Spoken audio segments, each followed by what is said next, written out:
मैं प्रीति उपाध्याय, इस मूवी की सहलेखिका।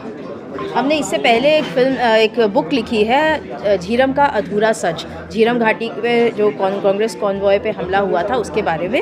उसी दौरान से हम इस घटना पे रिसर्च करते हुए महेंद्र कर्मा जी के जीवन से काफ़ी प्रभावित हुए थे और फिर हमारा रिसर्च उनके लाइफ को लेकर शुरू हुआ।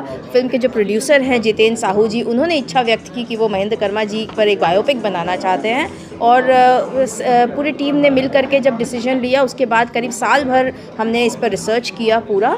और इसमें कोशिश की गई है महेंद्र कर्मा जी के जीवन के उन पहलुओं को भी प्रस्तुत करने की जो जनता जिसके बारे में बहुत अच्छे से अभी नहीं जानती है। उनके जन्म काल से ले करके उनकी शहादत तक का पूरा आपको इस मूवी में देखने को मिलेगा।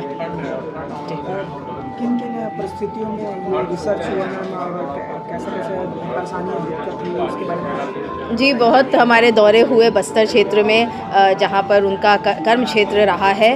उनके जो साथी रहे हैं छात्र राजनीति के जीवन में, उनके परिवार के साथ तो हम लोगों ने हर एक सदस्य से बात की ही। उसके अलावा छात्र राजनीति में उनके जो साथ रहे, उनके दोस्त, उनके साथ काम करने वाले और कांग्रेस के बहुत से कार्यकर्ता, यहाँ तक कि झीरम घटना में शहीद हुए कुछ जो उनके परिवारजन के अलावा जो कुछ कार्यकर्ता बचकर वापस आ पाए, उनसे भी हमने बात की, जो हमेशा और भी दौरों में महेंद्र कर्मा जी के साथ रहते थे। तो सबके जब हमने और बस्तर के कई पत्रकारों से भी चर्चा करी, तो उससे बात करते करते डॉक्यूमेंट्स इकट्ठा करके हम लोगों ने इस पर पूरा गहन एक रिसर्च किया और फिर इसको एक फाइनल रूप दिया है। ठीक है, बहुत धन्यवाद। धन्यवाद, नमस्कार।